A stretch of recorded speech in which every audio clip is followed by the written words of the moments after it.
नमस्ते संस्कृताय मित्रों, मैं रागिनी यादव आप सभी का स्वागत अभिनंदन करती हूँ।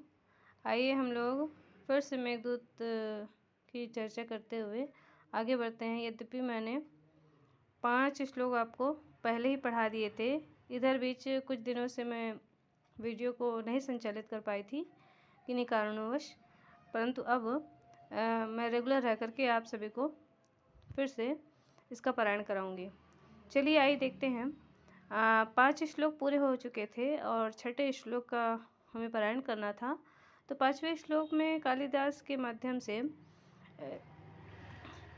मेघ की चर्चा की गई थी कि मेघ तो जो है धुआं और प्रकाश तथा जल और वायु का सम्मिश्रण है, तो कहाँ वो संदेश लेके पहुंचा सकता है, ऐसी कुछ बात कही गई थी। उसके आगे जो है मेघ की ओर प्रदर्शित करते हुए और यहाँ पर यक्ष मेघ को अच्छे वंश का बताता है कि हाँ, तुम किस तरह के वंश के हो और तुमसे मांगी गई प्रार्थना सफल हो या निष्फल हो, उससे कोई बहुत विशेष प्रभाव पड़ने वाला नहीं है।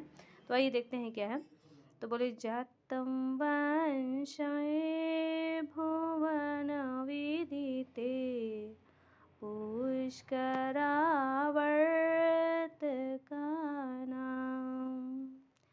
जानामि त्वां प्रकृतिपुरुषं कामरूपं घोनः तेनातीतं त्वयि विधिवशात् दूरबान्धुर्गतोऽहम्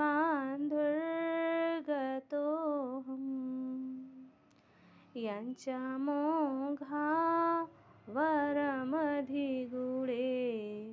नाधमे लब्धकामः नाधमे लब्धकामः। आइए, जैसा कि हम हर श्लोक का 2 बार पारायण करते आए हैं, तो फिर से इसका पारायण करते हुए इसको अर्थ को देखते हैं। जातं वंशे भुवन विदिते पुष्करावर्तकानां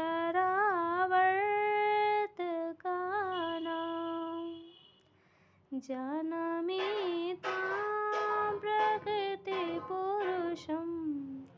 कामरूपं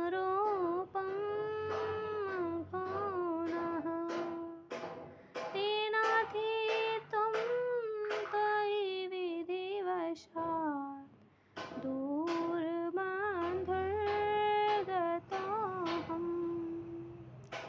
यञ्च मोघा वरमधिगुणे नाधमे लब्धकामः नाधमे लब्धकामः। चलिए, यहाँ पर कालिदास जी ने यक्ष के माध्यम से यह बताने की कोशिश की है कि जो श्रेष्ठ लोग हैं, जो गुणवान लोग हैं, ऐसे लोगों से मांगी गई जो प्रार्थना है, जो ऐसे लोगों से की गई जो याचना है, वो अगर विफल भी हो जाती, निष्फल भी हो जाती है तो भी अच्छा है। लेकिन वहीं पर कहा कि अगर कामनाएं पूर्ण हो रही हों, और किसके द्वारा, तो बोले अधम व्यक्ति, दुष्ट व्यक्ति के द्वारा अगर कामना पूरी हो रही हो तो नावरम, वो ठीक नहीं है। तो ये किसके लिए कहा, तो बोले अधिगुणे, ये जो है क्या बोलते हैं, मेघ के लिए कहा कि मेघ जो है अधिक गुण वाला है। और क्यों अधिक गुण वाला है, ये देखते हैं ऊपर की लाइनों में। तो कहें जातम वंशे भुवन विदिते जातं वंशे भुवन विदिते पुष्करावर्तकानां,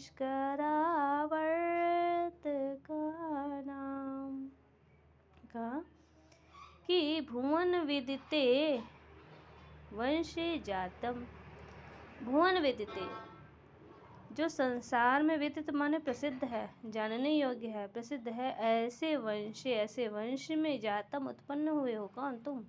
मेघ से कह रहे हैं। कौन? यक्ष। यक्ष मेघ से कह रहा है कि तुम तो जो संसार में प्रसिद्ध है ऐसे वंश में उत्पन्न हुए हो। और कौन सा वंश है जिसमें उत्पन्न हुए हो? तो बोले पुष्करावर्त का नाम। पुष्कर और आवर्तक नामक वंश में उत्पन्न हुए हो, जो कि लोक में प्रसिद्ध है, संसार में प्रसिद्ध है। ऐसे वंश में तुम उत्पन्न हुए हो। और क्या कहा? तो कहा त्वाम जानामि त्वाम प्रकृति पुरुषम, जानामि त्वाम प्रकृति पुरुषम काम रूपम मघोना। कहते हैं कि जानामि, जानता हूँ। किसको? बोले त्वाम, तुमको। तुमको मैं जानता हूँ। क्या जानता हूँ? तो बोले प्रकृति पुरुषम, तुम प्रकृति पुरुष हो, प्रधान पुरुष हो। बोले किसके? बोले काम रूपम मघोना। मघोना अर्थात इंद्र, इंद्र के तुम प्रधान पुरुष हो, ऐसा मैं तुमको जानता हूँ। और क्या हो? तो बोले काम रूपम, काम रूपम, इच्छानुसार रूप को धारण करने वाले हो, इच्छानुसार रूप को धारण करने वाले हो, ऐसे इंद्र के तुम प्रधान पुरुष हो, ऐसा मैं तुमको जानता हूँ। ये कौन कह रहा है? यक्ष कह रहा है। किससे? मेघ से कह रहा है। और कहता है इसीलिए तेनाथी तुम त्वयि विधिवशात्, तेनाथी तुम त्वयि विधिवशात्। कहते तेन, इसलिए त्वयि, तुमसे, अर्थित्वम, याचना करता हूँ। किस लिए? तो बोले विधिवशात्, भाग्यवश, दूर बंधुगतः अहम, अहम माने मैं, दूर बंधुगतः, अपने बंधु बांधव से जो दूर हो गया हूँ, अपने प्रियतमा से जो दूर हो गया हूँ, ऐसा मैं विधिवशात्, सौभाग्य दुर्भाग्य से तुमसे प्रार्थना करता हूँ। क्योंकि अधिक गुण वाले व्यक्ति से की गई प्रार्थना अगर मोघ हो जाए, निष्फल हो जाए तो भी वरम।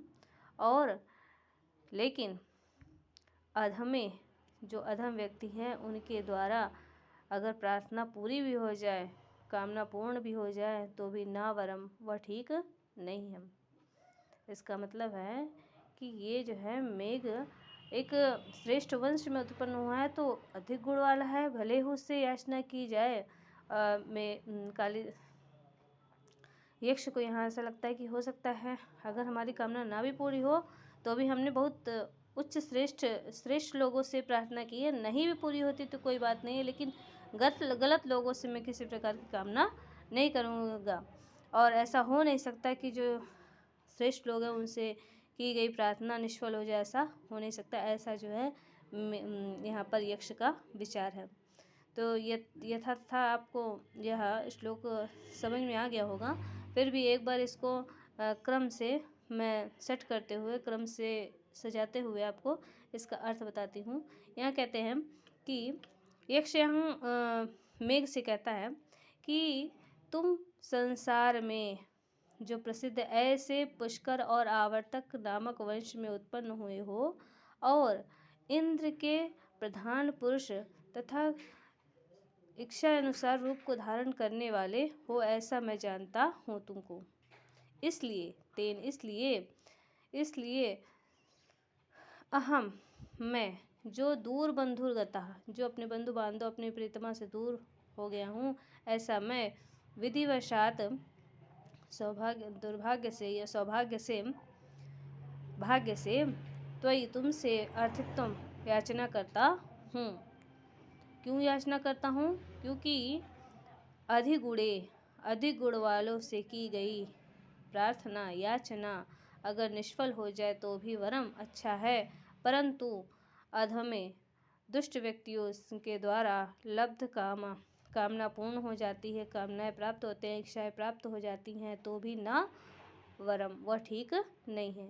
इस प्रकार यह पूरे संपूर्ण श्लोक का जो है अर्थ भी आपको समझ में आ गया होगा, अन्वय भी आपको समझ में आ गया होगा। इसमें जो है मंदाकांता छंद का प्रयोग हुआ, जैसा कि मैंने पहले ही आपको बताया था। 5 श्लोक हो चुके थे, आज 6ठा श्लोक भी हमने पूर्ण कर दिया है। इसमें कुछ टिप्पणियाँ हैं, व्याकरणात्मक टिप्पणियाँ, उन पर भी हम चर्चा किए दे रहे हैं। तो जैसे यहाँ पर भुवन विदिते शब्द है, तो भुवन विदिते शब्द में समास आ सकता है, कौन सा समास है? तो भुवने विदिते इति भुवन विदिते, यहाँ सप्तमी तत्पुरुष समास का प्रयोग हुआ है। दूसरी चीज़ है पुष्करावर्तका नाम, पुष्करावर्तका नाम, पुष्कराश्च आवर्तकाश्च तेषाम इति पुष्करावर्तका नाम, यहाँ पर द्वंद्व समास का प्रयोग हुआ है। इसके बाद आते हैं प्रकृति पुरुषम। प्रकृति पुरुषम, तो कहते हैं प्रकृति पुरुषम में कौन सा समास है? तो ये भी प्रश्न कभी कभी पूछता है। तो प्रकृतिश्चासौ पुरुषाश्च कर्मधारय समास का प्रयोग हुआ है प्रकृति पुरुषम में। काम रूपम, कामम रूपम, कामेन रूपम वा यस्य तम इति काम रूपम, यहाँ बहुव्रीहि समास का प्रयोग हुआ है। आइए आगे बढ़ते हैं।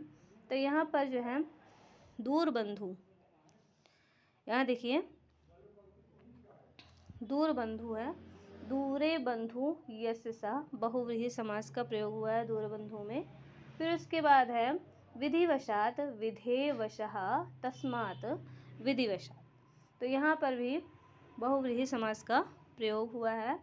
इसके पश्चात आता है लब्ध कामा, लब्धा कामः यया सा लब्ध कामा, यहाँ पर भी बहुव्रीहि समास का प्रयोग हुआ है। आइए प्रत्यय की तरफ देखते हैं, कौन कौन सा कहाँ कहाँ क्या क्या किस किस कौन सा प्रत्यय जुड़ा हुआ है। तो यहाँ विदिते शब्द है, विदिते शब्द में विदिते शब्द है, विदित शब्द, ये विदिते शब्द है, इसमें विद धातु से क्ता प्रत्यय लगाएंगे तो विदिते बनेगा। इसके बाद जातम शब्द है, जातम शब्द में जन धातु से क्ता प्रत्यय लगाएंगे तो जातम बनेगा, और बंध धातु से उ लगाएंगे तो बंधु बनेगा। इसके पश्चात अर्थित्वम है, क्या है? अर्थित्वम शब्द है।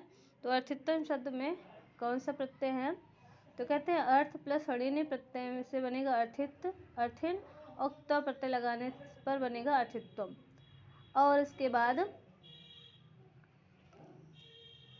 गता है, गम धातु से क्ता प्रत्यय लगाएंगे गता बन जाएगा। इसके बाद हम कुछ धातु रूप की चर्चा कर लें। तो धातु रूप में जानामि शब्द आता है, क्या आता है? जानामि शब्द, ये है जानामि, जानामि शब्द है। जानामि में ज्ञा धातु है, लट लकार उत्तम पुरुष एक वचन का प्रयोग हुआ है जानामि में। अच्छा, आइए अब अलंकार की चर्चा कर लेते हैं। तो इस पूरे जो है इस श्लोक में अर्थांतरण न्यास अलंकार है। बोले कैसे? तो यांचा मोघा वनम अधिगुणे, इस यहाँ पर सामान्य का विशेष के साथ समर्थन होने के कारण अर्थांतरण न्यास अलंकार का प्रयोग हुआ है। इस प्रकार यहाँ हमने व्याकरणात्मक टिप्पणी को भी दृष्टिगत कर लिया है, और पूरे श्लोक का भी आपको अर्थ समझ में आ गया होगा। इसमें प्रयुक्त व्याकरणात्मक टिप्पणी भी समझ में आ गई होगी। साथ ही साथ इस श्लोक का वाचन और इस श्लोक का किस प्रकार से अन्वय किया जाएगा, यह भी आपको समझ में आ गया होगा। यथा तथा अगर किसी भी प्रकार की त्रुटि हो तो उसके लिए क्षम्यताम। फिर भी जो भी आपको इसमें समझ में आया है, इसको लाइक करिएगा, सब्सक्राइब करिएगा, और अपने कमेंट्स ज़रूर दीजिएगा।